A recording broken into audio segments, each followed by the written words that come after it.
கீரவாணி சாருடைய வரவுக்கு என்னுடைய பெருமையும் நன்றி. இந்த நாளுக்காக ஏஎம் ரத்னம் மட்டுமே இல்லை, இந்த படம் சம்பந்தப்பட்ட எல்லாருமே காத்துக்கிட்டு இருந்தோம். அதுதான் உண்மை. ஏன்னா இந்த படம் ஆரம்பிச்சு 5 வருஷம் ஆச்சு. நான் முதல் நாள் இந்த படத்தோட செட்டுக்கு போறேன். அப்போ நம்ம போடும்போது அதுதான் குறைந்தபட்சம் தென்னிந்தியாலேயே மிகப்பெரிய செட்டு. ஆனால் அந்த செட்டு மழை பெஞ்சது, தொடர்ந்து கரோனா வந்துச்சு, படம் அப்படி நினைச்சு அந்த படத்தை பத்தி மறந்துட்டேன்னு கூட நான் உண்மையா சொல்லணும். ஆனால் பொறுமையா ரத்னம் சார் அது அப்படியே கையில வச்சுக்கிட்டு, உயிரை கையில வச்சுக்கிட்டு கொண்டு வந்து இந்த நேரத்தை வரைக்கும் அவன் முடிச்சிருக்காருன்னா சார், அந்த பொறுமைக்காக உங்களுக்கு என்னுடைய வணக்கங்கள். ஏன்னா ஒரு சின்ன படம், ஒரு 4 கேரக்டர்னா நீங்க வந்து அந்த பொறுமை, அந்த தெளிவு, அந்த முதிர்ச்சி உங்ககிட்ட மட்டும்தான் இருக்கு. அதுக்காக இந்த படம் நிச்சயமா மிகப்பெரிய வெற்றி அடையணும். அப்புறம் ரத்னம் சாருக்கு அடுத்தது நான் பாராட்ட வேண்டியது என்னுடைய கடமை ஜோதி. ஏன்னா வேற ஒரு டைரக்டர் வச்சு ஆரம்பிச்சாங்க. 5 வருடங்களுக்கு பிறகு அவரு வேற ஒரு நிலைக்கு போயிட்டாரு. இந்த படத்தை யாரை தொடர்ந்து கொண்டு போகுது அப்படின்னு ஒரு பெரிய வச்சனை அப்படின்னு போகும்போது ரத்னம் சார் சொன்னாரு, விதின்னு. விதி கிடையாது, அவனுடைய அறிவு தான் கொண்டு வந்து இங்க நிறுத்தது. இவ்வளவு பெரிய படத்தை அவனுடைய அறிவு தான்.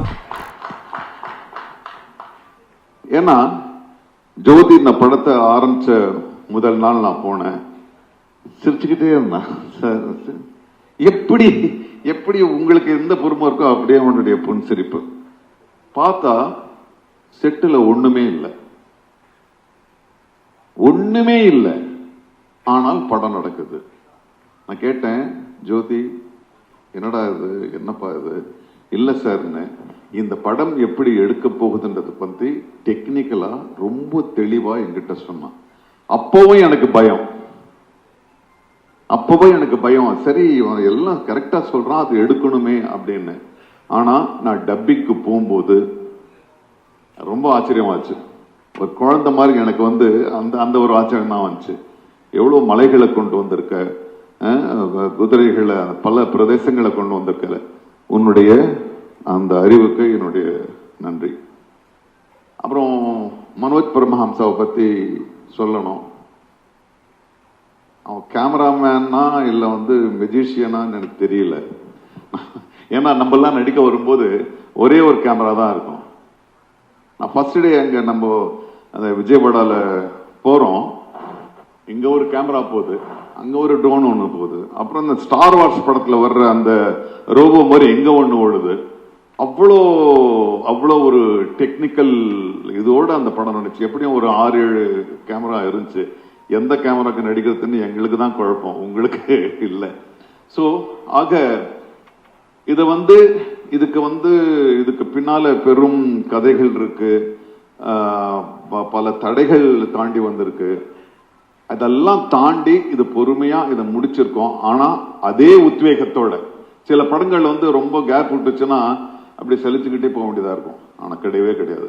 ரத்னம் சார் கூப்பிடும் போதெல்லாம் நான் பிஸின்றதுக்காக இல்ல, அவர் கூப்பிடும் போதெல்லாம் நான் வேற இடத்துல இருந்து வந்தேன். நான் கோவால இருந்து வந்தேன். நான் 8 மணி நேரம் கார்ல வந்து 8 மணி நேரம் திரும்பி 8 மணி நேரம் வந்தேன்.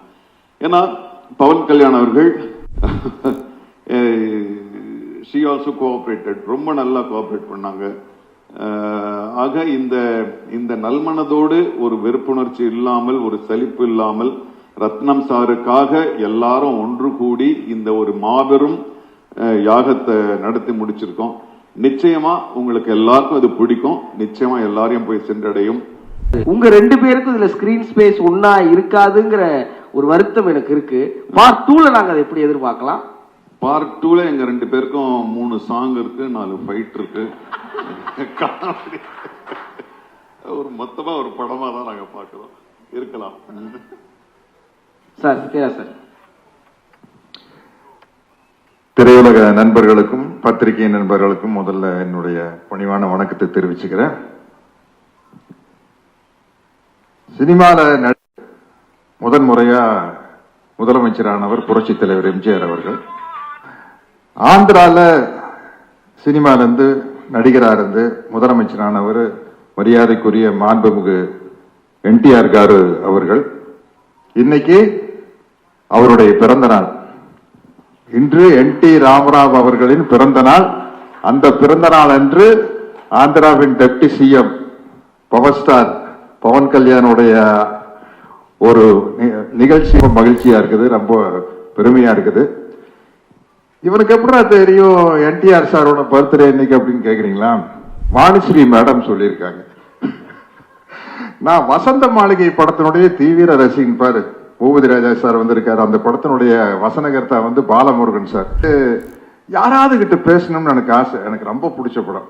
அப்போ சச்சு மேடம் என்கிட்ட சொன்ன, நான் அவங்க கிட்ட நான் சொன்னேன், நேற்று வசந்த மாளிகை படம் பார்த்தேன் மேடம் அப்படின்னு. அப்படியா, இதான் நம்பர் கொடுக்குற, வாணிஸ்ரீ கிட்ட பேசுங்களேன் அப்படின்னு. அந்த படத்தை பத்தி பேசி நிறைய ஈவெண்ட் விஷயங்களை பகிர்ந்துகிட்டோம். அவங்க தான் இன்னைக்கு மெசேஜ் அனுப்பியிருக்கிறாங்க NTR சாருடைய பர்த்டே அப்படின்னு.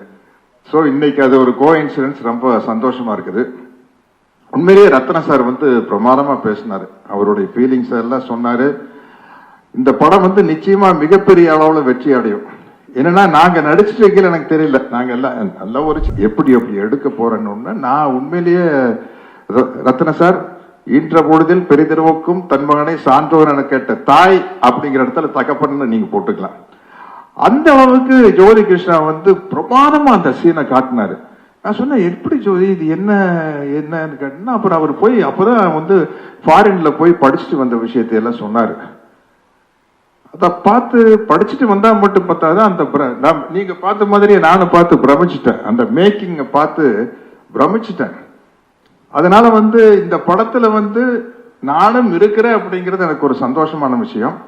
காப்பாத்துறதுக்காக ஹீரோ கஷ்டப்படுறாரு, அவங்க தான் ஹீரோயின். அப்படி பார்த்தா இந்த படத்துல நான் தான் ஹீரோயின். என்ன காப்பாத்துறதுக்காகத்தான் பவன். ஜோதி கரெக்டா அவுட்லைன் சொல்லிட்டேன்னு தப்பா நினைக்காதீங்க. இந்த படத்துல பவர் ஸ்டார் பவன் கல்யாணுக்கு நான் தான் ஹீரோயின். அவர் என்ன காப்பாத்துறதுக்காகத்தான் வராரு. இந்த படத்தினுடைய எவ்வளவு கஷ்டமே என்ன காப்பாத்துறதுக்காக நடக்கிறது. அதனால இந்த இப்படி ஒரு பிரம்மாண்டமான படத்துல நான் ஹீரோயின் நடிச்சதை பத்தி ரொம்ப பெருமைப்படுறேன். அடுத்த பார்ட் 2 எடுக்கல. கிரவாணி சார் சினிமால என்னென்னமோ போயிட்டு வந்துட்டோம். இருந்தாலும் உங்க சாங்க நான் பாடிட்டேன். பாகுபலி 2ல நானே இதே மாதிரி டேப் அடிச்சுட்டு ஒரு 4 பிட்டு பாடிட்டேன். பார்ட் 2 பண்ணையில கொஞ்சம் அதை மனசுல வச்சுட்டு